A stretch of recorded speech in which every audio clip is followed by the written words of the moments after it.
Bismillahirrahmanirrahim. Assalamualaikum warahmatullahi wabarakatuh. Hamidalillah tabaraka wa ta'ala wa musalliyan wa musalliman ala Rasulillah sallallahu alaihi wasallam. Qala Allah ta'ala ya ayyuhalladzina amanu taqullaha haqqa tuqatih wa la tamutunna illa wa antum muslimun. Wa qala Rasulullah sallallahu alaihi wasallam inna asdaqal hadits kitabullah wa khairal hadi hadi Nabi Muhammad sallallahu alaihi wasallam wa syarrul umuri muhdatsatuha wa kullu muhdatsatin bid'ah wa kullu dhalalatin finnar. Bismillahi masyaallah la yasuqul khaira illallah. Bismillahi masyaallah la yasrifus su'a illallah. Bismillahi masyaallah ma kana min ni'matin faminallah. Bismillahi masyaallah la haula wala quwwata illa billahil aliyyil azim. Allahumma shalli ala Sayyidina Muhammadin wa ala alihi wa ashabihi ajma'in. Mari sebelum kita memulai, kita berdoa bersama-sama. Sarang-sarang ngomong. Bismillahirrahmanirrahim. Allahumma inni a'udzubika an azilla au tudalla au azilla au uzalla au azlima au uzlama au ajhala au yujhala alayya. Rabbi zidni ilma wa wassi'li fi rizqi wa barik li fima razaqtani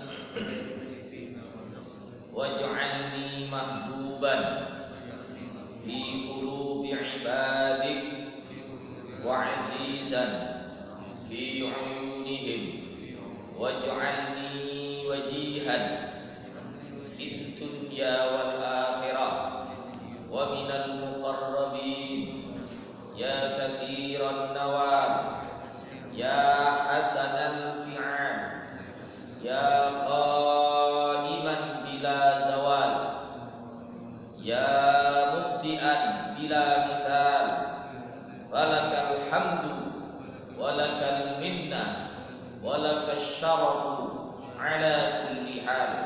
Wa sallallahu ala sayyidina Muhammadin walhamdulillahi rabbil alamin. Alhamdulillah.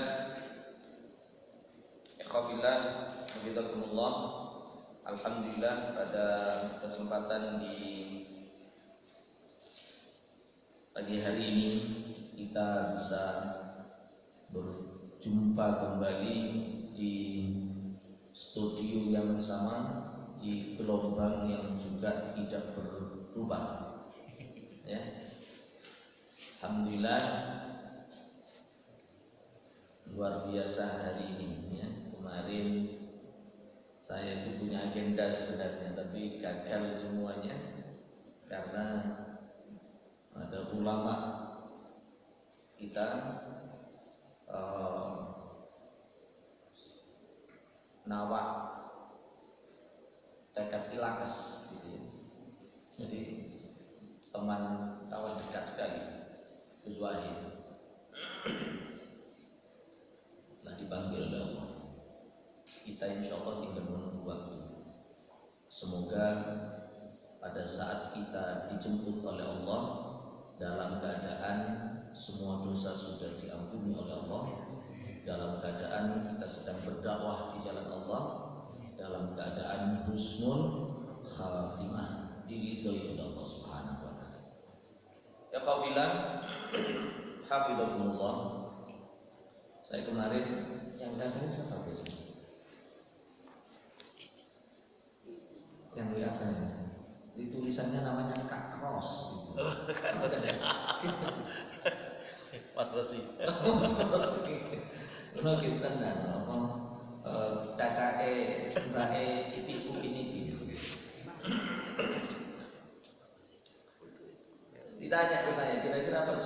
punya Ustaz.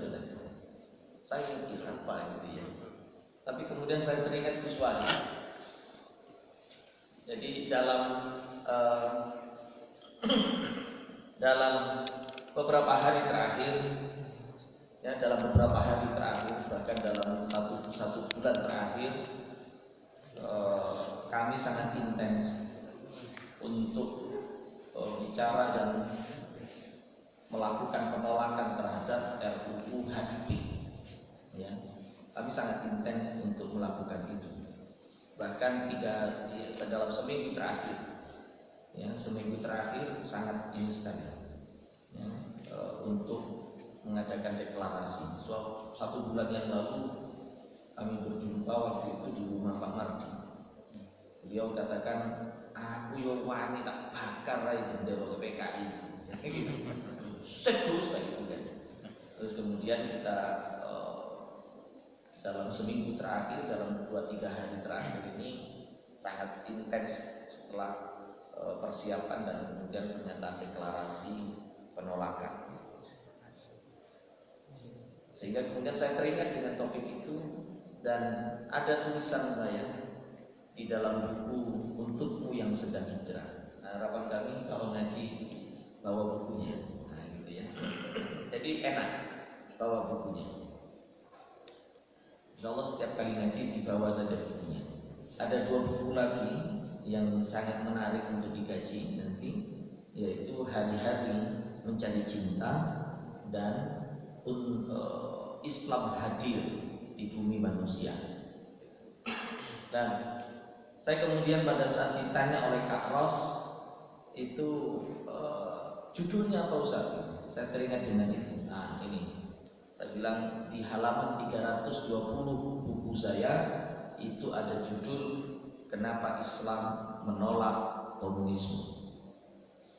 Jadi ikhwafillah wallah, pertama Islam itu tidak hanya sekedar sebagai sekumpulan aturan-aturan ubudiyah yang mengatur tentang sholat dan zikir, tidak.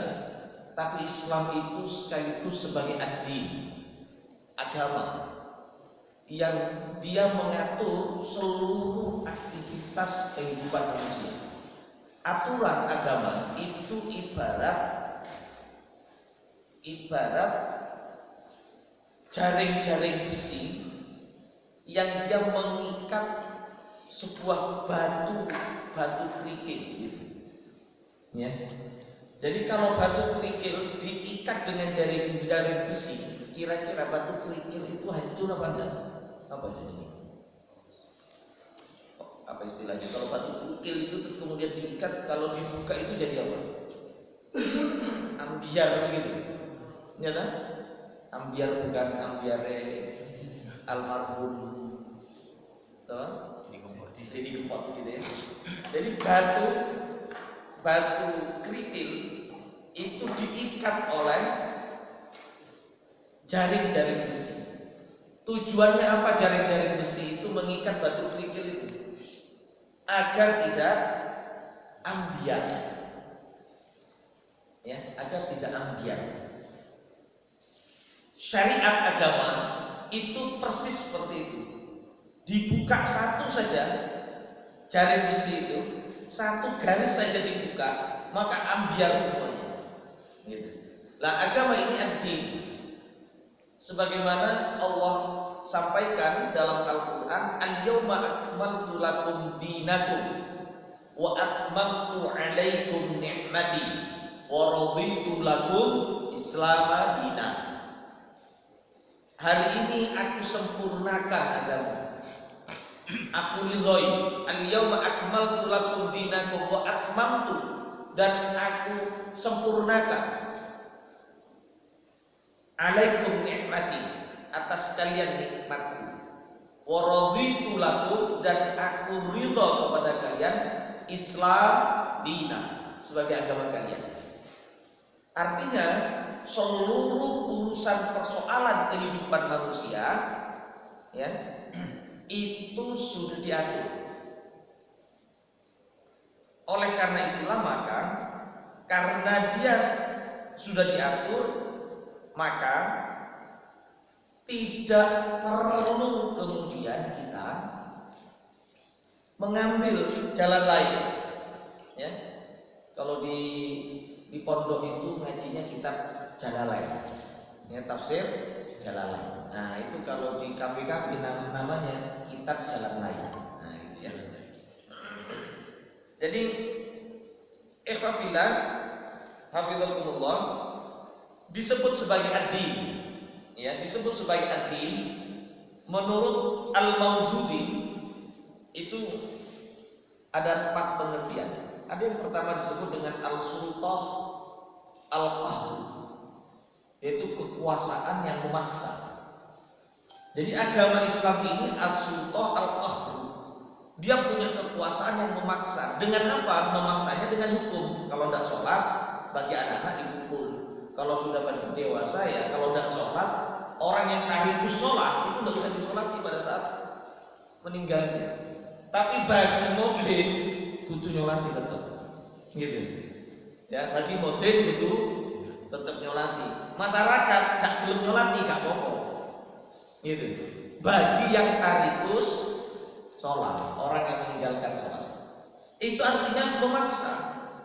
Ndak poso ya dipaksa, gitu. Sehingga kalau tidak puasa ya dia harus fa'iddatun min ayyamin ukhar, ya diganti di hari-hari yang lain, gitu. Itu as-sultah al-qahr. Ada juga menurut Imam Al-Maududi yang disebut dengan ad-din itu karena al-khudur li hadhihi sultah, ya tunduk pada kekuasaan itu. Ya. Jadi umat Islam itu wajib tunduk pada kekuasaan Islam, pada aturan-aturan Islam. Kalau tidak tunduk, ya dapat sanksi, ya kan? Dapat sanksi. Selanjutnya, an-nizam al-munazzal min hadis sultah. Cirinya itu adalah an-nizam al-munazzal min hadis sultah. Undang-undang yang bersumber dari kekuasaan, sehingga kemudian ada an-nizam, ada undang-undangnya. Apa undang-undangnya? Ya di dalam Al-Quran dan Al-Hadis dan beberapa pendapat kalangan para ulama al-masyhur, gitu. Ya, itu yang kemudian mengatur perilaku kehidupan manusia. Ideologi itu mengatur perilaku kehidupan manusia. Kemudian yang keempat, al-jaza liman ta'a wa man 'asa. Jadi cirinya al-jaza liman ta'a wa man 'asa. Ada balasan, ada reward bagi orang yang taat, dan ada siksa, ada punishment bagi orang yang melanggar. Jadi gitu. Jadi ditegesi oleh Islam, nyolong yang potong tangannya. Dan hukum daripada Islam itu preventif, ya. Nyolong itu potong tangannya, preventif. Nek wis dipotong tangannya wis gak arep nyolong maneh. Berbeda dengan orang nyolong terus kemudian dimasukkan penjara. Wong nyolong masukkan penjara, ngumpul karo wong sejago apa? Jago apa? Hah? Satu itu nyolong sepeda motor. Kemudian kumpul sama orang sih iso nyolong mobil. Sepeda motor itu dia cuma 2 menit atau 1 menit terus iso dicoba. Lah masuk penjara, belajar selama 4-5 tahun sama temennya, sharing pengalaman. Nah kan begitu. Bayangkan sharing pengalaman selama 5 tahun misalkan. Kira-kira panjenengan setiap hari puluhan dinone ketemu dengan orang di masjid, di sak ruangan ini gitu kan, ngomong tentang agama, tulis dari ustaz.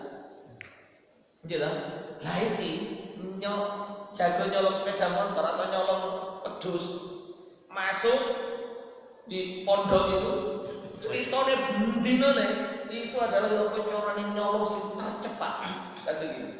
Kira-kira betul. Oh jadi profesional kita. Profesional gitu. Ini tidak menyelesaikan, makanya kenapa kemudian saya pernah diajak seminar webinar itu, saya sampaikan bahwa terjadi overload yang luar biasa di negeri kita, di lapas-lapas kita, ya, overload. Sehingga kenapa pada saat kemarin itu dikeluarkan itu karena overload. Pernah saya juga cerita di sini kalau tidak salah, bagaimana biaya makan yang harus diselesaikan setiap bulannya. Setiap bulan satu orang itu misalkan setiap orangnya itu 100.000, makan 3 kali gitu kan enak. Jadi mereka kenapa habis keluar pengen masuk lagi, karena apa? Gratis. Oh, di luar bayar, di dalam gratis, ya kan? 100.000 kali 30 hari berarti 3 juta, gitu kan? 3 juta satu hari per orang, kali 1 tahun saja misalkan, berarti per orang sudah berapa? 3 juta kali 366 hari, berarti sudah berapa ya? Per orang? 3 juta 3 kali 366 kali 300 saja itu sudah 90 juta. Nggih. 90 juta nggih. Apa 900? 90 juta. Nggih ta? 1 tahun. Kali 100 orang saja berapa duit negara yang harus dikeluarkan. Gitu. Islam biaya murah. Ya, Islam biaya murah untuk mendisiplinkan umatnya, yaitu apa? Dengan cara potong tangan. Satu dipotong tangannya, dia kira-kira orang lain mau nyolong gimana? Mikir. Orang lain yang arepe nyolong, sing arepe nyolong itu mikir gitu. Ini Islam. Nah, cuma anehnya kalau saya bicara seperti ini dikira Dikira ingin menegakkan negara Islam. Nah, ini kan terlalu sempit gitu. Orang-orang yang seperti ini mau saya ajak debat tentang Pancasila aja gitu. Ya. Beberapa kali ini topik saya diajak webinar itu tentang Pancasila. Insya Allah saya punya banyak buku dan sudah saya baca gitu. Jadi ikhwafillah hafidhakumullah. Nah, kemudian karena seperti itulah maka Islam itu menjadi ideologi bagi kita karena mengatur semuanya.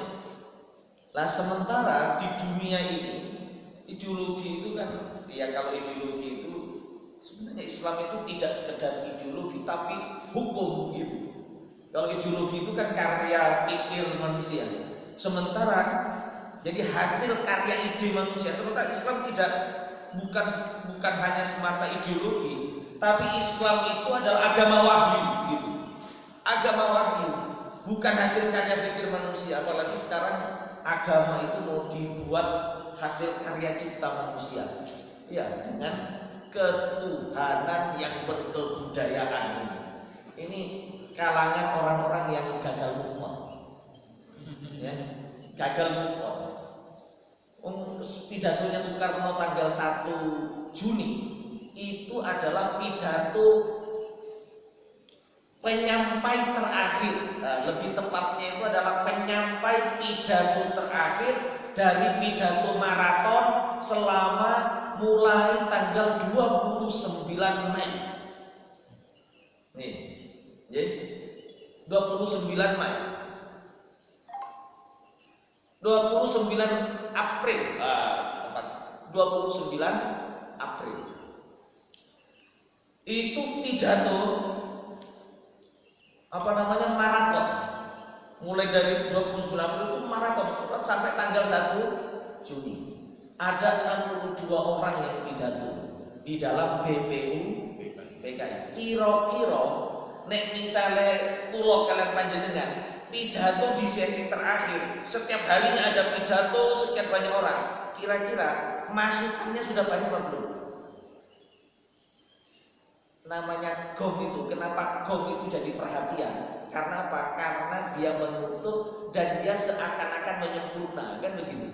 Jadi ngrungokno wong pidato seret tinggal enak, saya tinggal ambil cuplikan-cuplikan yang terbaik dari pidato-pidato itu, tak, kemudian kita rumuskan.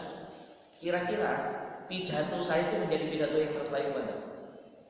Iya, pidato yang wong dicoba kabeh, kan gitu. Seret kemudian diramu, plok gitu. Kemudian diramu. Kira-kira pada saat saya berpidato, saya kan sudah dipengaruhi oleh juga yang lain, dan kemudian apa? Orang-orang yang tadi pikirannya saya masukkan dalam pidato saya, setuju apa enggak? Setuju, wong pikirannya disimpulno nek kono kok. Wong kesimpulan kok. Makanya Soekarno mengatakan saya ini bukan penemu Pancasila, tapi saya penggali Pancasila. Mergo napa yo digali karo wong iku mau. Gitu. Lah, di tanggal 1 Juni itu masih pidato penutup yang kemudian Soekarno menyebutkan Pancasila. Bahkan nama Pancasila sendiri tidak dari Soekarno. Soekarno mengatakan namanya bukan itu awalnya. Tapi kemudian Soekarno berdiskusi dengan ahli bahasa. Nah, ditengarai ahli bahasa itu Muhammad Yamin. Sementara pada beberapa hari sebelumnya, tanggal 10 Mei, tanggal 10 Mei-nya itu Muhammad Yamin itu berpidato, namanya 5 dasar, gitu. Dikasih judul 5 dasar. Akhirnya Soekarno berpidato, kemudian berdiskusi judulnya namanya apa, dikasih masukan sama Muhammad Yamin Pancasila aja. Jadi tidak dari Soekarno, ya. Dan kemudian setelah pidato yang 5 dasar itu, Pancasila itu, kemudian Soekarno menyampaikan teori perasan. Diperas lagi 5 itu jadi 3 Trisila, gitu kan? Diperas lagi jadi 1. Jadi diperas itu ada namanya sosio demokrasi dan segala macamnya, sampai kemudian diperas lagi jadi 1, yaitu gotong royong, Ekasila, gitu. Jadi saya katakan dalam webinar saya, sesuatu kalau Pancasila itu kan sudah inti, gitu. Pancasila itu sudah inti-intinya, sudah intisari-intisarinya. Lo nek diperes berarti sisa perasannya jadi apa? Sisa perasannya jadi apa? Jadi sampah.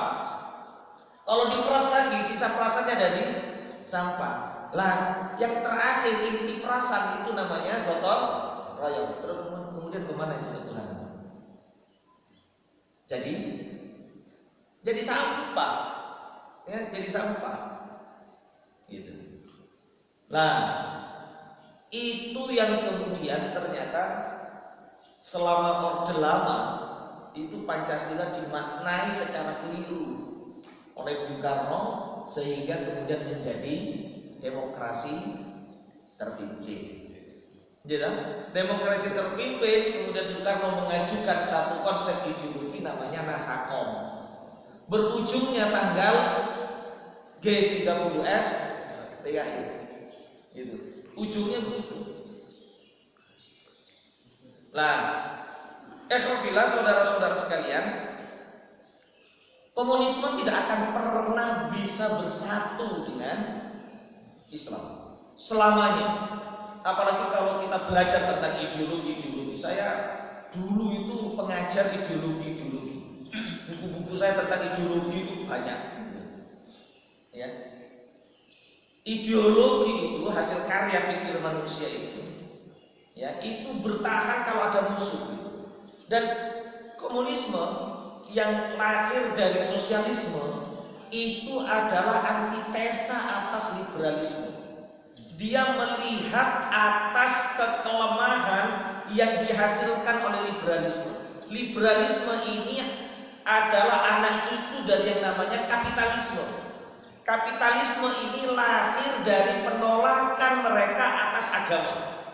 Jadi kapitalisme itu lahir dari penolakan mereka atas dogma agama. Jadi kapitalisme itu adalah ideologi pembebasan dari agama. Tapi ingat, agama yang dia tolak itu adalah agama yang dogmatik, gitu. agama yang dogmatis, dan korban dari dogmatisme itu adalah Galileo. Ya. Galileo mengatakan, ya, pada saat itu teori yang berkembang itu teori teosentris, kan begitu. Ya, teosentris bahwa bumilah pusat daripada tata surya. Itu kalangan gereja mengatakan bumi sebagai pusat tata surya. Sementara kalangan pemikir intelektual Galileo itu mengatakan tidak, matahari, kan begitu. Nah, itu dibunuh itu. Tapi harus diterima.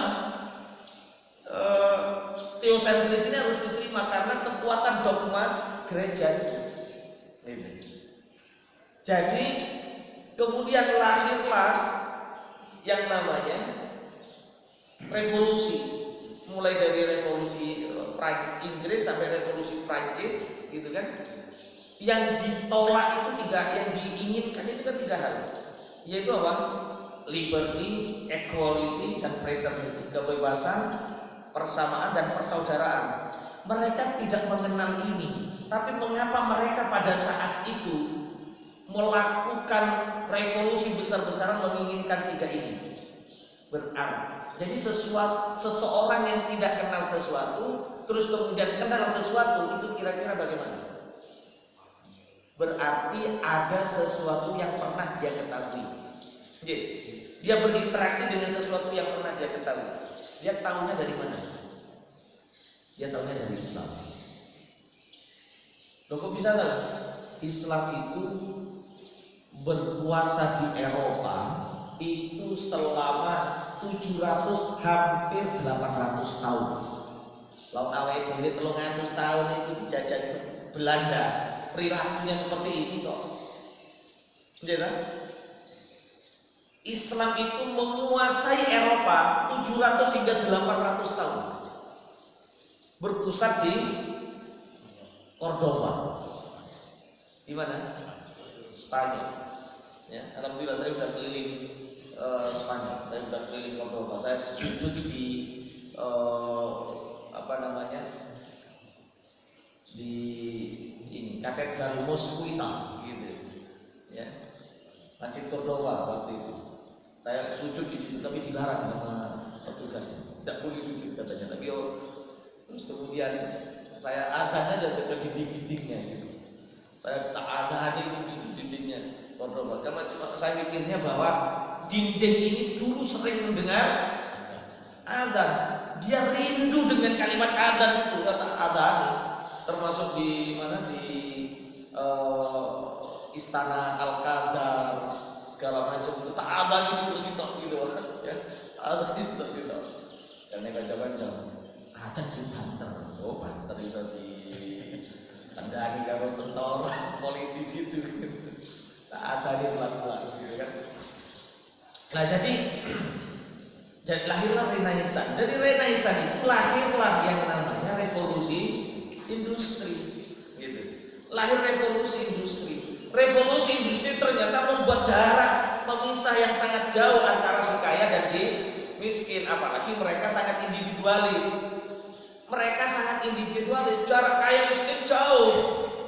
Lah karena jauh itulah kemudian orang berpikir ini tidak boleh seperti ini. Kekayaan harus dikumpulkan, dibagi sama rata, sama rasa, gitu kan? Sama rata, sama rasa. Agar apa? Tidak terjadi jarak yang jauh. Gimana ceritanya sama rasa, sama rata?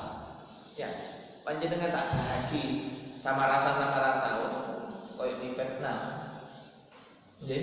kayak di Vietnam, di Kamboja, gitu kan? Panjenengan kalau ke Vietnam itu rumah itu sama semuanya, ukuran rumah sekian, tiang ini dan tiang ini. Jadi rata-rata maksimal itu 2 tingkat, tidak boleh lebih. Luasnya segitu saja, semua rumah kecuali para pejabatnya, gitu. Nah, nggak ada juga gitu.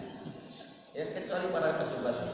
Panjenengan yang pernah ke Vietnam, saya sudah beberapa kali ke Vietnam gitu kan, ya mau belajar Vietcong kan gitu.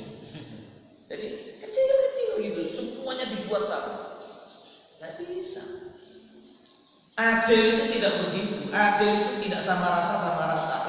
Adu yang dinamakan adil itu adalah wad'u syai' ala mahalli, meletakkan sesuatu pada tempatnya. Profesional, orang yang semangat kerjanya hebat ya rugi, uang nek males-malesan ya miskin, kan begitu. Tapi dengan kaya miskin itulah kaila takuna dzulatan bainal aghniya minkum, agar harta itu tidak hanya berputar-putar saja di antara orang kaya, di antara kita saja, sehingga ada yang namanya zakat, sedekah, sedekah, sehingga jalan itu umat itu. Nah, Islam menolak pasti itu terhadap komunisme, ya. Jadi apa yang membuat komunisme itu harus ditolak oleh Islam? Pertama, ya, ideologi komunisme itu dibangun di atas filsafat, logika, dialektika, materialisme. Muara keseluruhannya itu adalah materi. Muara keseluruhannya itu adalah logik materi yang tidak sampai pada akal rasionalitas dia, itu ditolak, ya, itu ditolak karena dia sebenarnya lahir atas antitesa kapitalisme itu. Dia itu dibangun atas filsafat, logika, dialektika, materialisme. Logika, dialektika, materialisme itu rasional sebenarnya. Kalau tidak masuk ke pikirannya ditolak. Pertanyaan saya, kira-kira ajaran agama Islam ini, ya, ajaran agama Islam ini bisa kelihatan mata mana? Tidak kelihatan. Islam ini paling banyak ajarannya dan intinya itu adalah percaya kepada yang ghaib. Islam itu percaya kepada yang ghaib. Kepercayaan kita pertama kali itu kepada siapa? Allah. Allah itu maha ghaib apa enggak? Ghaib. Kalau logikanya komunis begitu pasti menolak. Makanya kenapa kemudian ada orang yang ngomong, ya, ada penguasa partai itu ngomong bahwa itu kan hanya mimpi saja, gitu kan? Ya kan?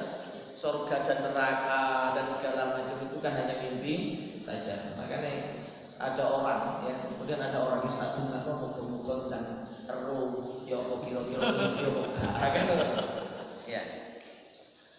Ya, muka-muka dan teru, kira-kira itu mimpi moga kan begitu. Ya begitulah, gitu kan? Jadi ghaib gitu. Percaya kepada Allah, takdir dan segala macam, surga neraka dan segala macam itu ghaib. Makanya kemudian ditolak gitu. Ya, wah itu mimpi itu macam-macam lah. Banyak pemikiran yang seperti itu.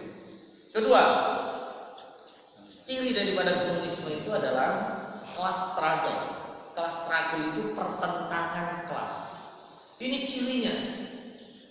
Panjenengan. Jadi kenapa kemudian orang yang paham tentang karena saya mengkaji gitu. Karena saya mengkaji tentang ini.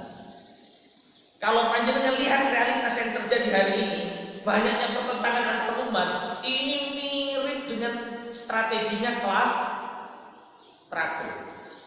Ideologi komunisme itu kelas struggle, mempertentangkan antar kelas. Organisasi satu dengan organisasi lain dibenturno, partai satu dengan partai yang lain dibenturno, masyarakat kelas bawah dan kelas atas dibenturno, semua dibenturno. Karena dengan kondisi dibenturkan itu dia mendapatkan keuntungan, gitu. Yaitu apa? Dia bisa mengambil opini. Dan ini terjadi hari ini antar kelompok umat. Di dalam Islam sendiri itu tukaran, gitu. Bahkan di dalam satu organisasi sendiri itu, organisasi Islam itu digawe tukaran. Ya. Ini kelas struggle. Dan ujung-ujungnya daripada kelas struggle itu pasti berdarah-darah. Dan kita punya bukti, makanya saya sampai bawakan ini. Panjenengan boleh baca buku ini. Ayat-ayat yang disembelih. Oh, ini baca ini sampai merinding panjenengan. Tentang bagaimana berdarah-darahnya Partai Komunis Indonesia. Saya punya data. Jadi Lenin itu di Rusia itu membantai lebih dari 500.000 orang. Harga nyawa itu murah sekali. Stalin itu membantai 6 juta petani gula. Mao Zedong di Cina itu membantai 50 juta rakyatnya. Pol Pot di Kamboja itu membantai 2,5 juta. Di Eropa Timur, ya, dibantu dengan Rusia membantai 1 juta orang. Di Amerika Latin itu 150.000 orang dibunuh. Di Afrika itu 1,7 juta orang dibunuh. Ya, Najibullah di Afghanistan itu membantai 1,5 juta rakyat. Bahkan tokoh komunisme Karl Marx itu pernah mengatakan begini, bila waktu kita tiba, kita tidak akan menutup-nutupi terorisme kita. Nah, gitu. Jelas mereka sudah, sangat jelas. Ya, jadi bahkan mereka itu rela untuk berdiri di atas darah-darah revolusi gitu. Dan di Indonesia konsisten peristiwa itu, peristiwa seluruh dunia itu konsisten hingga ke negeri ini, ya, tidak bisa ditutup-tutupi. Makanya kalau sekarang kemudian orang menutup-nutupi, bahkan menganggap mereka menjadi korban, apa sebelumnya dia tidak membuka mata apa yang dilakukan terhadap kaum muslimin? Bagaimana misalkan Gubernur Suryo diseret berapa kilometer itu, ya. Jadi pembunuhan demi pembunuhan, harga nyawa itu murah. Makanya kalau ada penguasa di satu negeri menganggap harga nyawa itu murah, itu korelatif dengan pengalaman-pengalaman yang terjadi di berbagai negeri, gitu. Ya, ini pemimpin-pemimpin dunia. Ya, Stalin membunuh sekian juta, termasuk kemudian Hitler, gitu kan, membunuh sekian juta rakyatnya. Jadi korelatif gitu. Karena bagi mereka itu kelas struggle itu ide mereka, yang penting berkuasa gitu. Tidak ada yang namanya ideologi itu mati, tidak ada. Tahun 66 pada saat itu dinyatakan terlarang, ya, dengan TAP MPRS nomor 25 tahun 66, itu jumlah kader PKI itu ada kurang lebih 20.000 orang. Hilang, ibarat ditelan oleh bumi. Kira-kira dilarang itu mereka dalam keadaan nyaman atau dalam keadaan mewangkal? Dalam teori marketing, orang kalau tidak puas atas layanan satu tempat, itu cerita ke 9 sampai 11 orang. Ini teori marketing. Saya kebetulan juga ngajar tentang itu, komunikasi yang terkait dengan itu. Orang puas itu ceritanya 1 sampai pada 3 orang. Panjenengan datang ke satu warung, panjenengan puas paling cerita dek bojo dek anak, wis enak sekali. Tapi panjenengan tidak puas, kira-kira ceritanya sedino gak mari. Perlu online. Enggak, sedino itu gak mari. Cerita ndak sopo ae diceritakno peleke kono. Sing penting apa carane gak rono, kan begitu. Enggak. Orang kira-kira pada tahun 66 itu dibubarkan. Itu suasana puas apa tidak puas? Mereka yang dibubarkan. Tidak puas. Kira-kira ceritanya keberapa orang? Oh, tambah banyak. Ceritanya ke banyak orang, anak cucunya diceritain. Ya apa corone dan segala macam balas dendam. Mereka akan terus bertahan. Makanya benar ini laten. Gitu. Bahayanya itu laten. Karena apa? Teori marketing begitu, dia akan cerita ke banyak orang. Oh, rasa dendamnya itu akan terus diceritakan. Gitu. Sehingga suatu waktu akan bangkit sangat mungkin.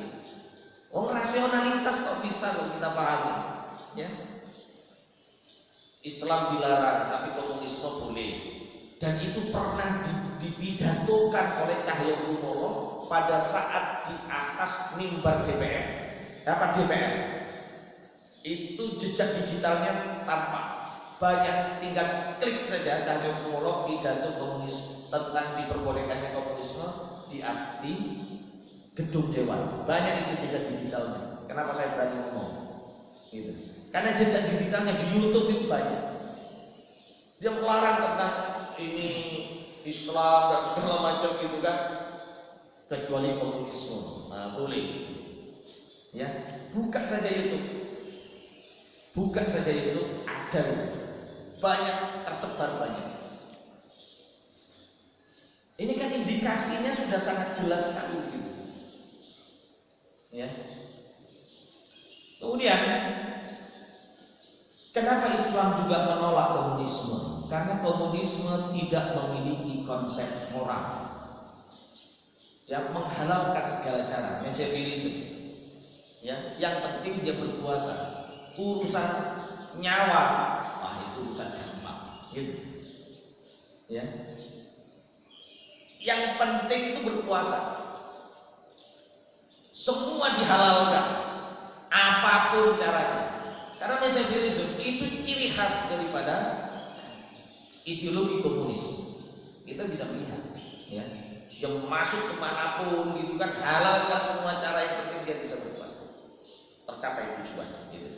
Keempat, ciri khas daripada komunisme itu penolakannya terhadap agama. Agama bagi mereka itu candu. Agama bagi mereka itu adalah racun. Ya, adalah racun bagi masyarakat. Sebab apa? Sebab agama memberikan aturan. Mereka membangun kebebasan. Jadi tidak jauh beda sebenarnya dengan kapitalisme, cuma beda bajunya saja gitu. Karena mereka lahir dari kapitalisme. Gitu. Sehingga agama itu racun bagi masyarakat. Sehingga kita lihat ya di dalam peristiwa terakhir bagaimana di Cina itu orang yang umat beragama Islam dan segala macam, Uighur dan segala macam itu, ya itu dilarang karena memang ideologi mereka seperti itu. Jadi kalau misalkan suatu hari Cina berkuasa atas negeri ini, ya sama juga nanti akan dilarang. Ada ceramahnya ulama Malaysia sangat hebat begitu. Ya. Bagaimana misalkan Asia Tenggara ini adalah kerajaan Islam dulunya. Ada kerajaan Islam yang sangat hebat terus mempengaruhi Nusantara kita. Mana? Kambodia. Sekarang jadi apa? Kambodia itu ya rotok-rotok komunis juga gitu sekarang. Jadi apa sekarang? Jadi begitu. Apa negeri kerajaan hebat di Kambodia itu? Campa. Yang kemudian para ulama-ulama yang menyebarkan Islam dari Indonesia itu banyak kelahiran dan bernikah ataupun dari sana, dari daerah sana. Makanya para ulama itu dari daratan Indochina begitu. Silakan baca buku Peta Sejarah Wali Songo, saya punya, saya sudah baca. Dari Campa jadi Kambodia. Filipina negeri Islam. Apa? Mindanao. Itu besar itu. Myanmar, kerajaan Islam besar dulu. Sekarang jadi apa itu? Jadi Buddha. Rohingya, Burma, ya Rohingya. Itu negeri-negeri Islam dulunya. Singapura itu negeri Islam dulunya. Ya kerajaan-kerajaan Islam semuanya berubah. Cina masuk ke situ, dar berubah semua. Penguasanya menjadi bukan penguasa Islam, gitu kan? Akhirnya sudah jadilah negeri Indonesia apa mau jadi begitu. Gitu. Jadi kalau umat Islam itu tidak tegas-tegasan dalam urusan persoalan kekuasaan, termasuk pula dengan komunisme, mungkin kita aman hari ini, tapi tidak anak cucu kita. Tidak anak cucu. Ini kenapa kemudian umat Islam itu tegas dalam persoalan itu. Untungnya alhamdulillah MUI bersikap tegas. Saya kebetulan sekretaris KDK MUI Jawa Timur. Ya. Makanya saya bicara keras ini atas nama sekretaris KDK MUI. Gitu. Ya. Bukan semata muafik, tapi MUI Jawa Timur.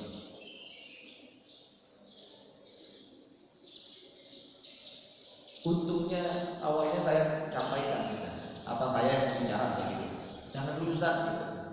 Ini aja biar MUI sekretaris MUI-nya saja yang bicara. Oh ya sudah gitu. Waktu awal-awal itu ya sudah saya nunggu aja kalau begitu. Saya nggak mau bicara aja gitu. Saya nunggu aja. Alhamdulillah sekretaris MUI kebetulan sangat dekat dengan saya. Ya, senior. Ustaz Ainul Yakin. Artinya beliaunya yang bicara tentang kemudian mengumpulkan MUI seluruh Jawa Timur membuat surat pernyataan. Awalnya saya sudah mau ini kan dulu, kalau tidak segera bergerak saya akan ngomong atas nama KDK, Komite Dakwah Khusus. Jadi kebetulan saya sekretaris Komite Dakwah Khusus MUI Jawa Timur. Emek-emek dia saya Jawa Timur. Jadi ikhwafillah hafizakumullah, termasuk yang kelima, kenapa kita menolak terhadap komunisme itu? Karena itu tadi, komunisme itu memahami tentang pemerataan aset, ya, dengan prinsip sama rasa sama rata. Nah ini bertentangan dengan Islam. Tidak ada Islam itu sama rasa sama rata. Yang namanya adil itu tidak begitu. Panjenengan mau ngasih duit uang saku ke anak, ada yang TK, ada yang SD, ada SMP, ada SMA, kasih semuanya 10 ribuan. Oh itu yang SMA bisa protes itu, gitu ya. Tidak begitu ya, tidak begitu. Oleh karena itulah maka kenapa kita umat Islam ini menolak komunisme, karena beberapa dasar konsepsi pikirannya itu bertolak belakang dengan Islam dan membahayakan Islam. Negeri ini adalah negeri kaum muslimin. Negeri ini subur dengan tetesan darah para syuhada. Negeri ini dibebaskan dengan setiap kalimat perlawanannya dimulai dengan kalimat takbir. Ya, dimulai dengan kalimat takbir. Negeri ini telah berhutang budi kepada umat Islam. Sekalipun umat Islam selalu difitnah, dikuyok-kuyok di negeri ini, tapi umat Islam tidak boleh mundur, harus terus berada di garis terdepan mempertahankan NKRI kita, termasuk mempertahankan Pancasila. Saya sudah baca itu Pancasila, subhanallah. Pancasila itu jalan tengah yang bisa kita lakukan. Pancasila itu sangat Islami sudah gitu. Ya, tapi ya ini tadi bisa jadi kalangan komunisme yang mencoba untuk mempertentangkan antara Islam dan negara. Ya, antara Islam dan negara.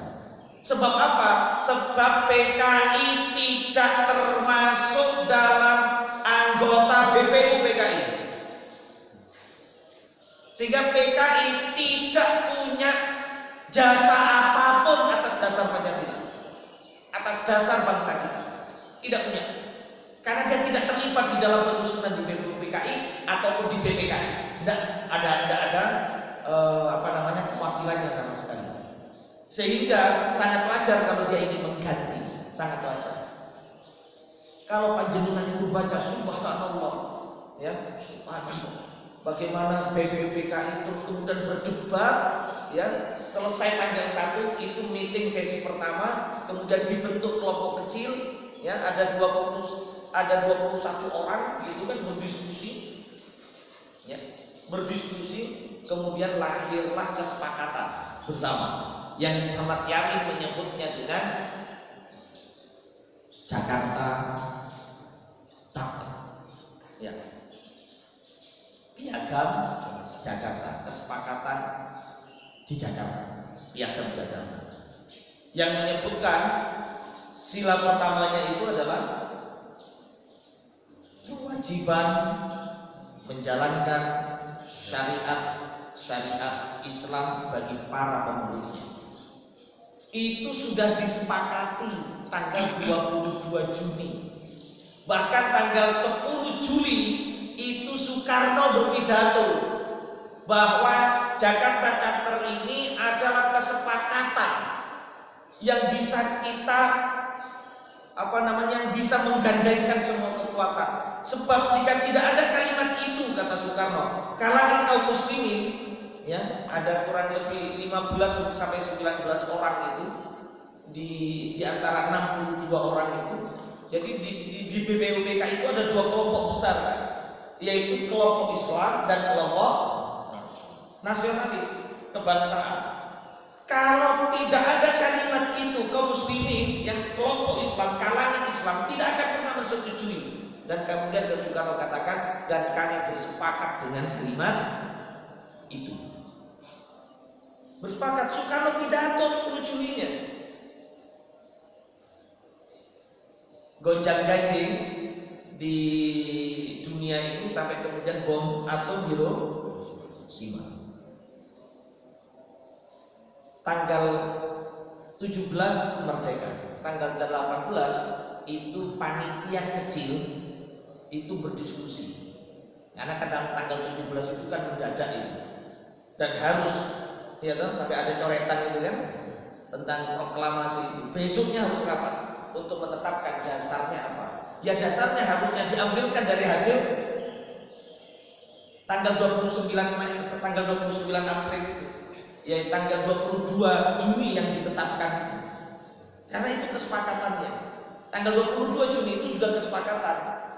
Itu menjawab pertanyaan dari ketua BPUPKI pada saat rapat pertama mulai tanggal 29 April itu. Pertanyaannya satu pada saat rapat itu. Kalau kita ingin mendirikan negara, apa landasan-dasarnya? Gitu. Itulah berdiskusi kemudian muncul yang namanya Pancasila dan segala macamnya. Ya, dan disepakatilah dasar negara dengan dalam preambul itu, ya dalam preambul itu disepakati Piagam Jakarta itu. Nah, kemudian tanggal 17 kita merdeka, tanggal 18 rapat. Harusnya rapat itu dimulai jam 9.30, tapi sampai jam 11.30 belum dimulai. Untuk menetapkan dasar negara. Diambil dari mana? Harusnya diambil dari sana. Ternyata 2 jam itulah peristiwa yang sangat strategis dan menjadi pertanyaan besar. Karena apa? Pada 2 jam itulah itu harusnya dimulai rapat itu tanggal jam 9.30, tapi sampai jam 11.30 rapatnya tidak dimulai. Ini ada apa? Ternyata di situ ada negosiasi. Terjadilah 4 perubahan. Terjadilah 4 perubahan pada preambul itu. Perubahan yang pertama, kata muqaddimah di dalam preambul diberubah menjadi pembukaan. Terus sila yang pertama yang menyebutkan tentang kewajiban kewajiban menjalankan syariat Islam bagi para pemeluknya dirubah menjadi ketuhanan yang Maha Esa saja. Yang keempat, pasal 29 ayat 1 menyebutkan Presiden Indonesia itu adalah orang asli Indonesia dan beragama Islam. Dibuang beragama Islamnya. Perubahan yang keempat itu adalah menyebutkan bahwa ini konsekuensi daripada ketuhanan yang tadi itu, gitu, ya. Lah, ikhwafillah, hafizakumullah. Kenapa itu diubah? Katanya ternyata ada utusan dari timur yang dia tetap tidak sepakat. Padahal pada tanggal setelah rapat itu, setelah rapat tanggal 22 Juni, Latul Harhari ini dari timur Protestan. Dia protes pada saat itu, tidak setuju dengan kalimat itu. Padahal sudah didok. Apa kata Soekarno? Ini sudah kita putuskan dan ini berkeringat-keringat, ini kesepakatan yang paling mungkin untuk bisa kita lakukan. Ini yang menyatukan kita semua. Kalau tidak ada kalimat ini, tidak mungkin kita bersatu. Karena umat Islam akan keluar. Gitu. Sudah disepakati. Ya, sudah disepakati. Nah ternyata diomongkan lagi pada tanggal 18 itu. Itu kan berarti sudah keluar dari kesepakatan. Kenapa kemudian tulisan saya beberapa waktu yang lalu Pancasila dan umat Islam ini mempertahankan Pancasila hari ini, itu karena kita punya konsep yang namanya amanatul majlis. Amanah majlis apa? Kalau sudah di dalam majlis boleh bengkerengan. Apa bengkerengan? Debat tukaran itu silakan dalam majlis. Tapi kalau sudah di dom, apa harusnya? Manut nurut. Makanya kalau ada rapat takmir tidak datang, ya sudah ikuti saja, teraja tidak keluar. Atau datang rapat punya pikiran berbeda, tapi kalau sudah amanat majelisnya ditetapkan begini, ya sudah ikut, tidak boleh keluar. Itu kalau keluar dari amanatul majelis namanya apa? Khianat. Namanya khianat. Amanatul majelisnya itu sudah jelas tanggal 20, iya khianat dia. Gitu. Tapi umat Islam toleransinya hebat, lebih mendahulukan kepentingan bangsa dan negara. Oke, diubah tidak apa-apa, kami sepakat. Sebab apa? Sebab semua poin-poin penting di dalam Pancasila itu mengandung pesan yang Islami, ketuhanan yang Maha Esa. Tidak ada makna lain esa kecuali hanya tunggal. Dan tidak ada logika yang bisa menerima 3 dalam 1 menjadi tunggal, tidak ada. Tuhan banyak itu tunggal, itu pun tidak bisa diterima oleh logika. Yang namanya tunggal itu unik, berbeda, tidak ada duanya. Itu ahad, itu tauhid. Itu kemanusiaan yang adil dan beradab. Tidak ada makna lain dan tidak ada bahasa lain untuk memaknai adil dan beradab kecuali Islam. Ini hanya milik Islam. Jawa gak ono jenenge basa adil iki napa? Ndak ada Jawa. Adil itu ya bahasa Arab dari Islam, konsep adil. Adab apalagi gak ono ceritane adab, cuma adanya itu dari Islam. Persatuan Indonesia, kerakyatan yang dipimpin oleh hikmat. Ndak ada kata lain selain Islam yang memaknai hikmat ini. Dalam permusyawaratan perwakilan tidak ada lain istilah musyawarah, hanya miliknya Islam. Wakil hanya miliknya Islam. Apalagi disebut lagi keadilan lagi sosial bahasa. Ini hanya milik Islam bahasa itu. Artinya Islam mewarnai penuh terhadap dasar negara. Ini bukan orang-orang sembarangan pada saat itu gitu. Para founding fathers kita itu bukan orang sembarangan. Negeri ini bukan hanya dilahirkan oleh Soekarno. Negeri ini adalah negeri kaum muslimin, para ulama. Teriakan takbir darahnya mengucur di sini. Jadi ini harus kita pertahankan. Ya, ini harus kita pertahankan. Kalau mau ada yang mau mutik-mutik lagi Pancasila kemudian mau diperas-peras dan ketuhanan menjadikan berkebudayaan, ini namanya orang yang gagal move on. Tidak amanatul majlis, istilah lainnya sing rotok kerang titik. Napa? Khianat atas sejarah, ahistoris. Itu silahkan buka sejarah. Kalau mungkin saya salah membaca sejarah. Nah, jadi begitu. Nomor kok tekan sedaya nomor apa? Tekan. Oh, kersane mau tekan cukup. Kalau mungkin ada pertanyaan. Ada pertanyaan juga. Assalamualaikum warahmatullahi wabarakatuh. Waalaikumsalam. Luar biasa, Tan. Yang menjadi pertanyaan itu gini, Tan. Apakah memang ini merupakan grand design atau rencana Allah ya, menciptakan paham ideologi komunisme. Karena kalau kita melihat sejarah yang disampaikan tadi itu kan ada liberal, ada kapitalis dan sebagainya tadi. Nah sehingga kita ini sebagai kaum muslimin ini merupakan ladang jihad kita gitu jadinya. Apakah seperti itu pemahamannya? Sehingga kalau kita melihat fenomena yang saat ini terjadi di masyarakat, apalagi di Indonesia ini kan miris gitu. Dan apalagi tadi ada statement, mungkin kita saat ini bisa aman, tapi anak cucu kita, nah ini yang jadi kita pikirkan luar biasa. Karena apa? Di zaman kita masih sekolah dulu, pelajaran sejarah, ada PSBB dan sebagainya itu ada pemahaman kayak BPUPKI, PPKI. Saya itu dapat 9 PSBB itu, Pak. Masya Allah. PMP itu 9 saya. Iya. Tak buktikan nanti rapot saya itu. Nah itu makanya kita dulu dapat seperti itu materi ini. Nah materi-materi seperti itu. Nah sekarang kan sudah didegradasi semua. Sehingga pemahaman-pemahaman yang ada di benak pikiran anak cucu kita ini kan sudah nyaris hilang ya. Nah ini bagaimana kita memahami? Terima kasih. Iya. Baik. Jadi musuh manusia itu nyata sebenarnya sejak awal tercipta itu. Itu sejak awal penciptaan itu sudah. Yaitu apa? Yaitu mereka protes atas manusia. Siapa? Yang protes? Iblis. Iblis. Ya kan? Dan dari kalangan syaitan, ya, dimasukkan di kalangan malaikat. Ya, karena ibadahnya luar biasa. Tapi pada saat melakukan penentangan diganti namanya oleh Allah menjadi iblis. Ya. Surat Al-Baqarah ayat 30 sampai 30 sekian. Ya.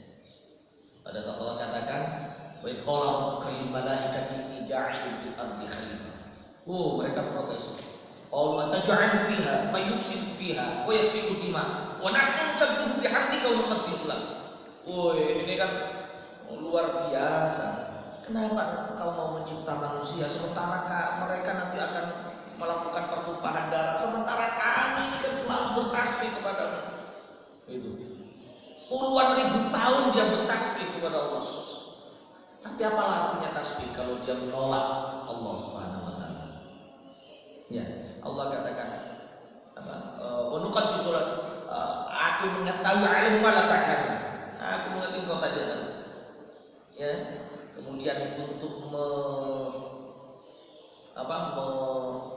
membuktikan bahwa Allah Maha tahu tentang ciptaannya, kemudian Allah berikan satu keistimewaan kepada ciptaan baru ini, yaitu apa? Wa 'allama Adama al-asma'a kullaha. Kasih ilmu. Kemudian summa aradahu 'alal malaika pagi lagi yo. Nek awakmu ngomong mau saiki buktekno. Summa aradahu 'alal malaika qala ambiuni bi asma'i ya la in kuntum ta'lamun. Ayo kamu tunjukkan nama-nama itu. Nek awak perlu. Mereka jawab, qalu subhanaka la ilma lana illa ma 'allamtana. Aku gak robo ya Allah. Kan begitu. Ini lah mereka tidak setuju dengan penciptaan itu. Sehingga apa? Balas dendam. Sehingga kemudian setan, jin dan iblis ini itu bersumpah, fantadiru fa innaka minal muntadirin, kan gitu. Ya. Mereka minta kesempatan untuk diberi kesempatan menunggu. Untuk apa? Untuk tidak ada satupun anak cucu Adam itu yang sampai habis gitu harapan mereka itu menentang Allah, menentang agama Allah, menentang aturan-aturan Allah. Itu udah dia, apalagi usianya ribuan tahun, ya kan? Ribuan tahun, kenal dengan beragam macam karakteristik. Tuh udah dia ngidik-ngidik menungso, sehingga kemudian buatlah aturan yang berbeda dengan aturan Allah. Lahirlah ideologi kapitalisme dan segala macam ini sampai akhir zaman. Oh, memang begitu, memang sejak awal. Berarti kapitalisme sama komunisme, sosialisme itu dari mana? Ya dari kalangan iblis. Iya, dari kalangan iblis. Memang janjinya dulu begitu kok. Gitu. Dari kalangan begitu itu akan terus didengung-dengungkan terus sampai mereka bertahan. Untungnya Rasulullah memang memberikan informasi, ya kan? Memberikan informasi tentang bagaimana mereka, tentang bagaimana umat Islam ini. Dan umat Islam akan terus bertikai, Itu doa yang tidak dikabulkan oleh Allah pada saat di Masjid Ijabah. Masjid Ijabah itu kanan depan gitu kan, kanan depannya Masjid Nabawi. Jadi kalau jalan kurang lebih 200-300 meter gitu. Rasulullah berdoa 3 hal. 2-nya diterima, 1 tidak diterima. Rasulullah berdoa umat Islam ini tidak kelaparan, ya. Berdoa agar tidak dihancurkan dengan beragam penyakit, ya, gitu kan. Berdoa agar hati umat Islam ini disatukan, tidak dikabulkan oleh Allah. Gitu. Ya, tidak dikabulkan. Panjenengan kalau umroh atau haji mampir ke Masjid Ijabah, berdoa di situ, ya, bertawassul kepada Rasulullah, berdoa semoga kita berdoa di tempat itu dikabulkan sebagaimana Allah juga mengabulkan doa Rasulnya. Ya Rabb, kami berdoa di tempat ini sebagaimana Rasulmu berdoa di tempat ini. Kami mohon agar Engkau mengabulkannya. Gitu. Ya. Tidak dikabulkan 1 dari 3. Gitu. Yang tidak dikabulkan adalah persatuan. Makanya kalau tidak dikabulkan itu artinya apa? Bukan artinya kita diminta untuk bertarung terus, enggak. Artinya kita diminta untuk terus berjuang melakukan upaya ukhuwah dan persatuan umat. Gitu. Berarti itu ada upaya kita, jihad kita di situ. Jihad untuk mempersatukan umat. Sekalipun tidak berhasil, tidak apa-apa. Bukan Islam. Urusan dakwah kita ini bukan pada hasilnya. Bukan, hasilnya ini urusan Allah, takdir. Urusan Allah, urusan kita ini adalah urusan berusaha, berjihad, urusan berusaha. Bukan urusan hasil. Urusan hasil di hadapan Allah. Makanya kami berdoa, kita berdoa, saya berdoa semoga Allah mencabut pada saat kita sedang beribadah, sedang berdakwah. Gitu. Amin. Amin. Iya.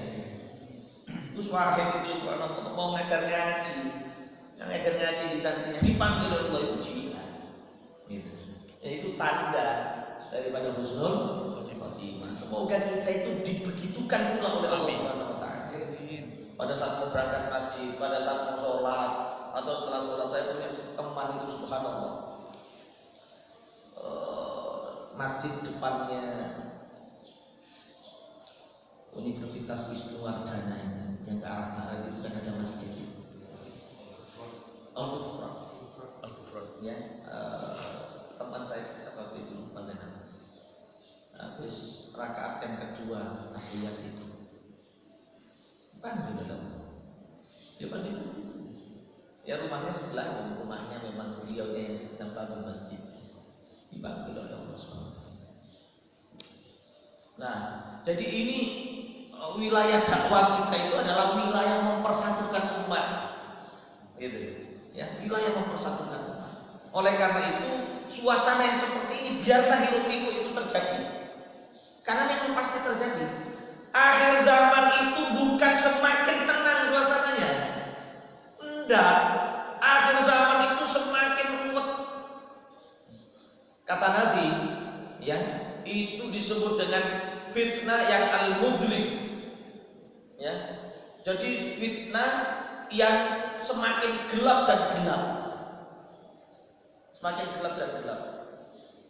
Oleh para ulama itu kemudian ditafsirkan fitnah yang semakin bergelombang gelapnya itu ibarat dari maghrib menuju isya sampai tengah malam. Itu dari maghrib menuju isya sampai tengah malam itu gelapnya itu memang gelap, sudah gelap, iya lah. Tapi gelapnya itu bertambah atau berkurang? Bertambah. Akhir zaman itu begitu, dan kita berada di penghujung zaman ini sudah. Gitu.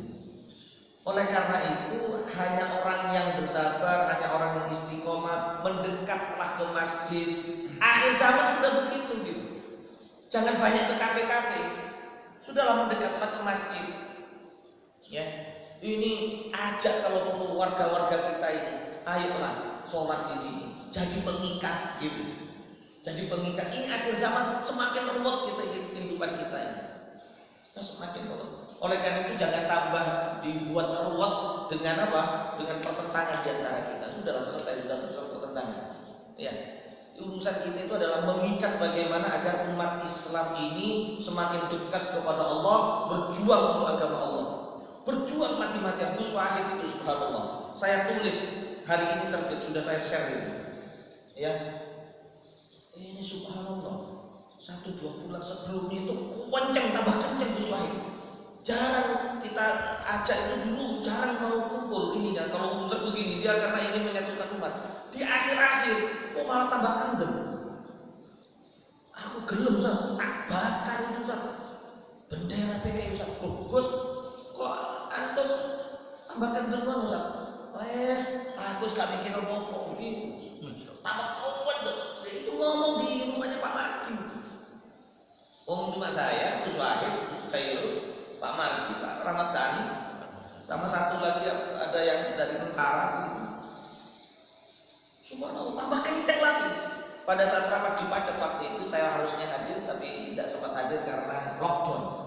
Ya, Gus Wahid berangkat. Gus di mana posisi? Kami sudah siap, sudah berangkat. Masya Allah, ya udah daring saja.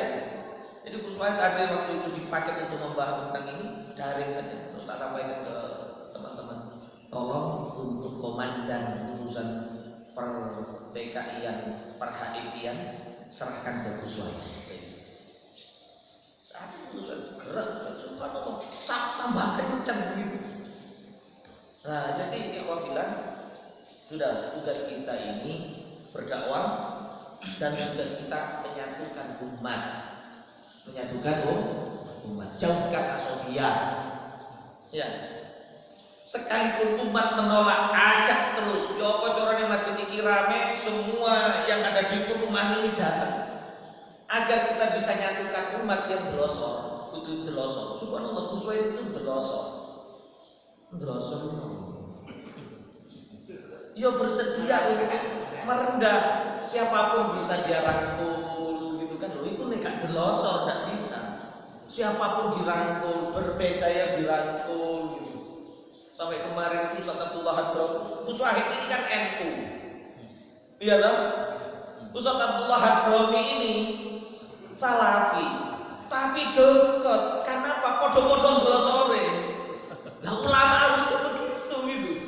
Kudu podo-podo delosore. Ojo ngomong, oh aku sing paling bener. Wah, jangan. Tidak akan menyelesaikan. Tidak akan menyelesaikan. Makanya kemarin itu subhanallah Ustaz Abdullah Hadromi sampai selesai. Alhamdulillah saya, Ustaz Abdullah Hadromi, Ustaz Faris ikut memandikan jenazah kemarin. Ikut memandikan jenazahnya beberapa orang saja, keluarga dan ikut memandikan jenazah. Loh, harusnya begitu umat itu. Ojo saling tepuk bodoh. Gitu. Aku sih paling benar dan segala macam. Oh, kono bid'ah, kono gak. Wis agak urusan urusan furu'iyah itu tinggalkan aja sudah. Udah cukup diam saja urusan furu'iyah. Mau kulut, mau tidak sujud, udah tutup aja udah. Kan begitu. Ya, bagaimana Hamka dengan beberapa ulama-ulama lainnya ulama dengan ulama yang subhanallah saling ini gitu. Sudah urusan itu selesai. Kita ini sekarang bagaimana menguatkan ukhuwah. Selama masing-masing ada dalilnya, silahkan saja sudah gitu. Mau kulut, mau tidak kulut, masing-masing sudah ada dalilnya, sudah tutup mulut. Podo-podo no dalilnya. Ijtihad itu kalau salah dapat 1, kalau benar dapat 2. Podo-podo itu lauk kok angel-angel. Sampai 2. Oh ya tidak apa-apa. Disuruh langsung dinyatakan. Betul-betul niat terus panjenengan campur niat isyraq itu sudah dicatat.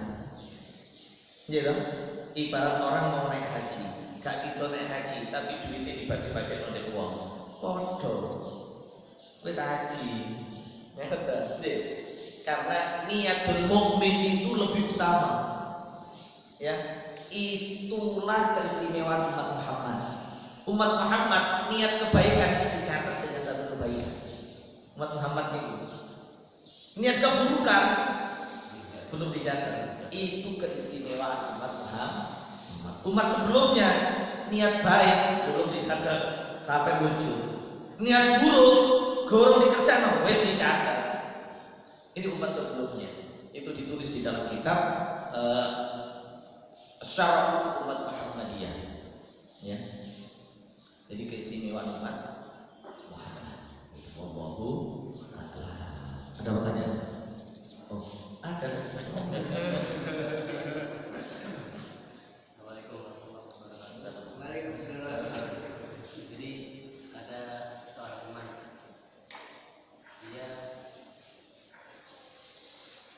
Jadi ada seorang teman, dia itu ya seperti kita manusia. Kemudian dia ada teman dan kemudian dia enak dengan temannya. Nah masalahnya paham dari teman ini adalah paham berat. Kemudian dia cerita saya kok enak ya sama orang berat. Nah sikap kami ini Ya. Jadi ibarat orang mau tarung, iko cukup bulan. Ibarat orang mau tarung, saya itu dulu kan pernah ikut silat gitu ceritanya. Itu ibarat silat itu kan saya pakai apa namanya itu body defense ini ya kan. Itu. Ojo gundulan, yo kudu ono tamenge kan begitu. Iya. Di luar sana banyak sekali pemikiran-pemikiran yang tidak benar, liberal dan segala macamnya. Lah kalau kita mau tarung tapi belum punya senjata dan tameng, ya masalah. Oleh karena itulah kenapa pentingnya taklim begini ini untuk kita bangun tameng. Tamengnya gak cukup, yo langsung dilanjut no. Taruh gak cukup, yo mulai disik berguru lagi. Ambil lagi jurus pamungkas yang lain. Misalkan jurus menurunkan hujan dari tanah. Nah, misalnya begitu apa coba? Jadi guru mana? Disinilah pentingnya guru. Gitu. Disinilah pentingnya kita belajar, ada taklim di masjid-masjid ramaikan dengan taklim. Disitulah pentingnya guru. Tapi nek awake dhewe kalah sak jurus, sing iso nimbo jurus yang lain dari guru, gitu. Lah, teman-teman kita yang seperti itu, ya diajak tugas kita itu dakwah, yaitu apa? Ngajak ayo nek masjid ini kita belajar, kita diskusi dengan guru. Saya itu paling kenceng itu kalau udah depan-depan dengan liberal. Insya Allah saya tidak akan mundur dan saya insya Allah tidak akan kalah logika. Kalau sudah depan dengan liberal, insya Allah saya tidak kalah logika. Tulisan saya yang judulnya Islam Hadir di Bumi Manusia itu banyak sekali tentang liberal.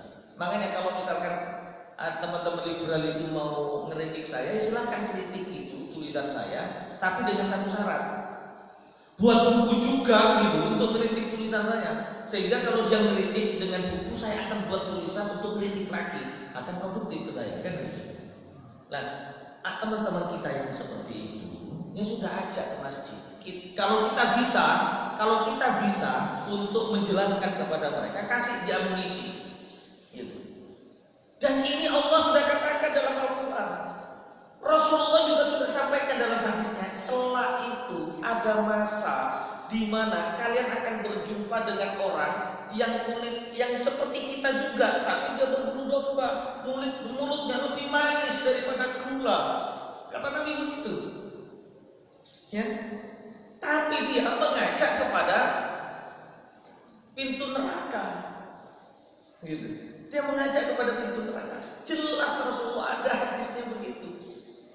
Sama kulitnya, minjal dagingnya sama seperti kulit kita juga, gitu kan. Dia wayatakallamuna ya bi alsinatina, dia berbicara seperti lisan kita juga, podo kan oleh dewi.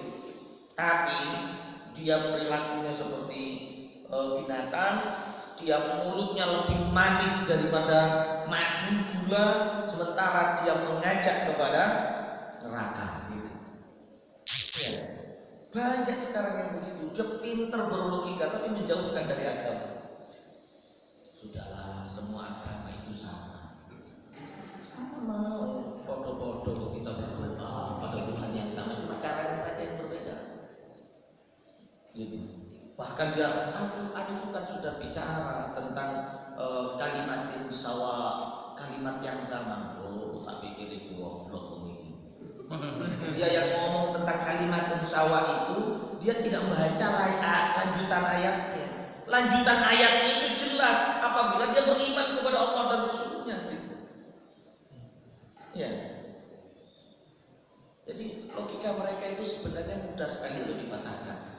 Logika sederhananya begini, kalau mengatakan oh semua agama itu sama, saya ingin tanya kepada Anda, jika ini warna apa? Jika semua warna yang ada di sini putih, adakah putih?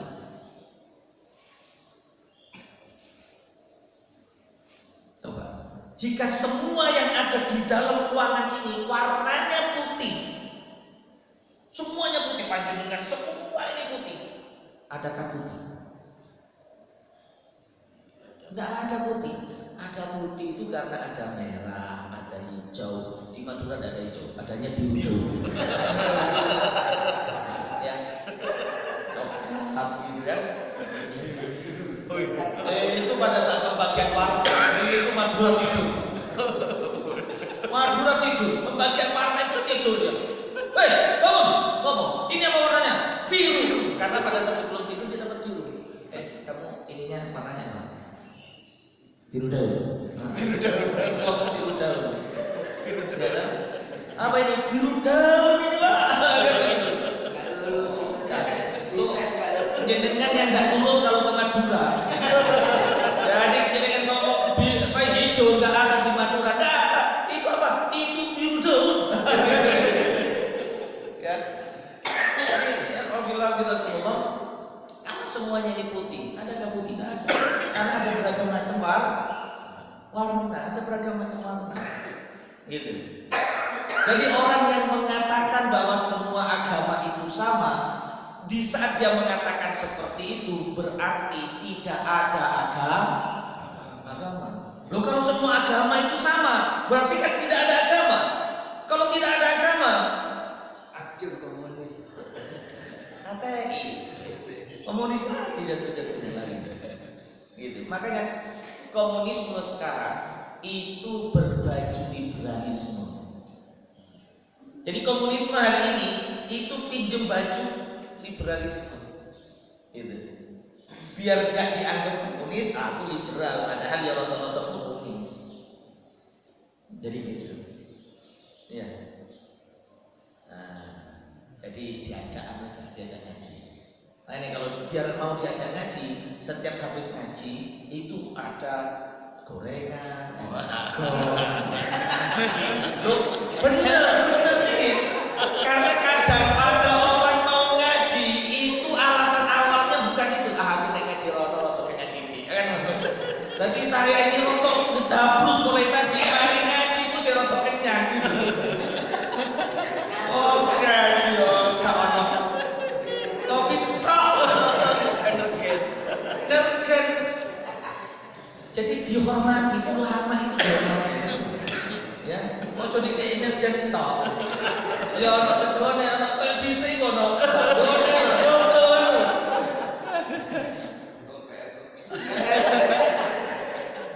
Di tempat kami Pak, di tempat kami dulu itu ada pengajian. Iki ana sing greges iki pasti. Oke sing greges baru jawab.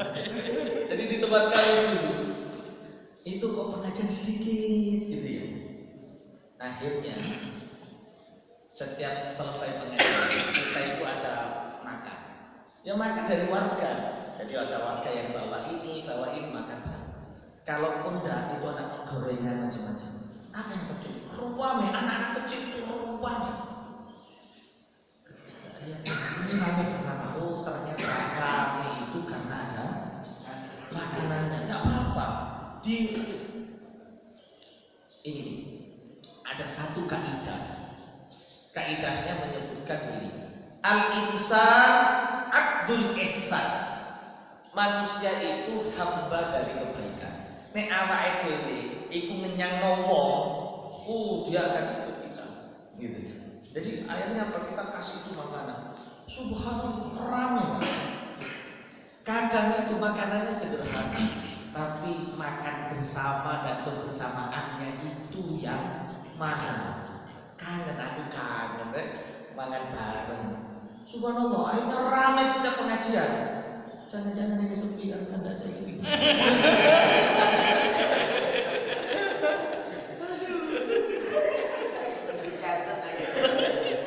Jadi ibu-ibu itu dijadwal aja, suruh nyiapkan ini kan.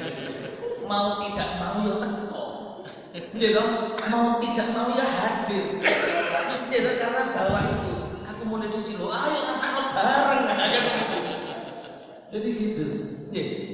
Insyaallah bulan depan. Apa iso start sing gawa gorengan kan boten pantes. Jadi tidak usah takmir yang mengeluarkan. Subhanallah, tidak usah takmir yang mengeluarkan. Tapi biar jamaah tetangga-tetangga suruh mengeluarkan. Di tempat kami itu kalau puasa, kalau apa-apa, itu rumah ini nyiapkan ini, ruang ini nyiapkan ini, itu bagi saja. Orang itu subhanallah kalau ke masjid itu maunya itu sedekah, karena mungkin awalnya berinteraksi itu dengan menyerahkan ini, dijadwal untuk ini, minggu ini, ibu ini konsumsinya ini untuk minumnya, untuk ininya, camilannya dan segala macamnya. Jadi, insyaallah datang banyak, ustadznya semangat. Santri ini tak gawe kabeh. Nah, lumayan arek-arek gak bisa masak isu. Alhamdulillah. Ya, nggih.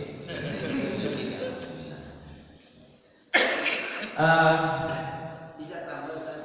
Nambah lagi. Masya Allah, berarti topik yang akan datang kudu roti sing roto-roto.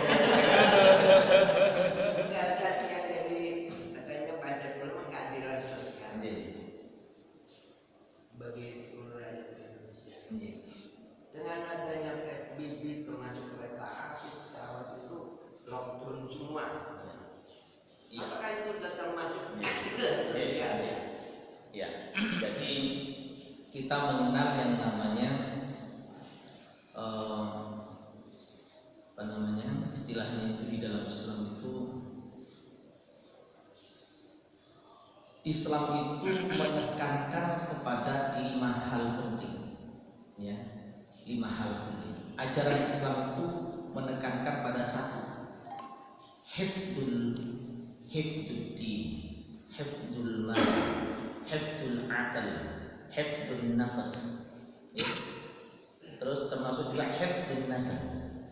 Jadi Islam itu menjaga terhadap agama, menjaga terhadap akal, menjaga terhadap jiwa, menjaga terhadap harta, menjaga terhadap nasab keturunan segala macam. Jadi itu Islam seperti itu. Itu yang disebut dengan masadirul ahkam. Ya, bukan. Itu yang disebut dengan apa istilahnya itu? Dasar utama daripada hukum Islam.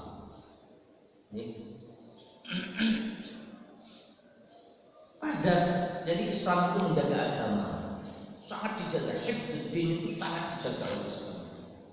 Sehingga kenapa kemudian nilai keberislaman, keimanan itu sangat tinggi.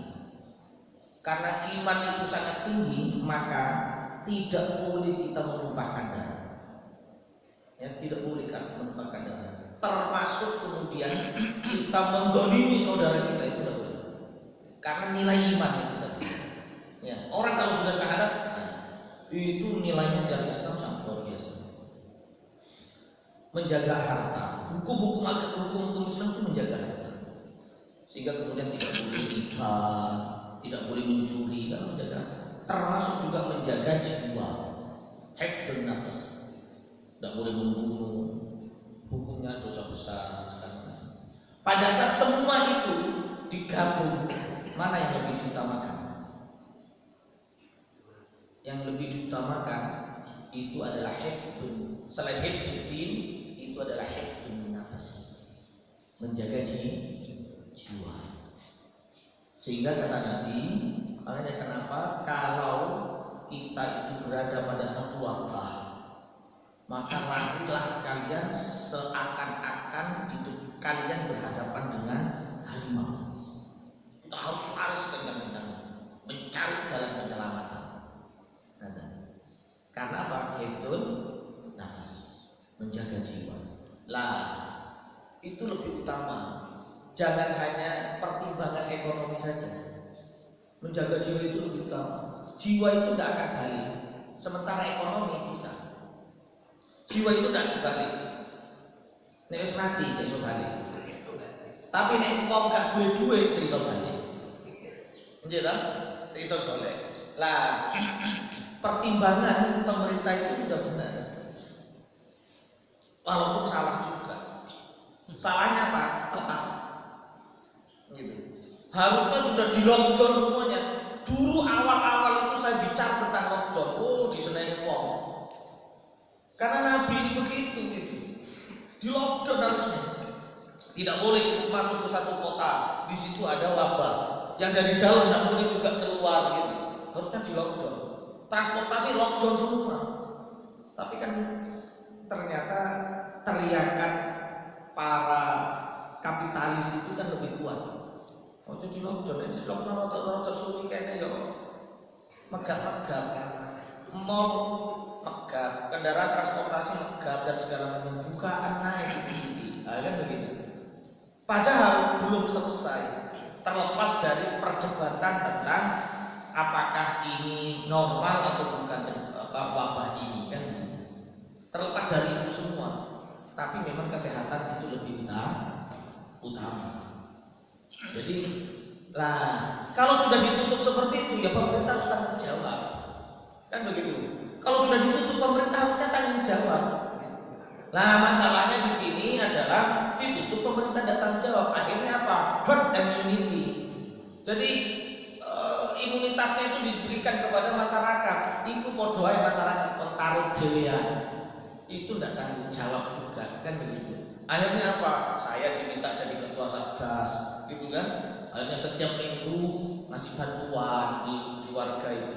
Setiap minggu ngasih bantuan. Karena apa? Karena pemerintah tidak tanggung jawab. Harusnya di lockdown. Kalau sudah di lockdown, pemerintah tanggung jawab ngasih makan. Nah, ini kan enggak. Karena apa? Enggak bisa begitu. Karena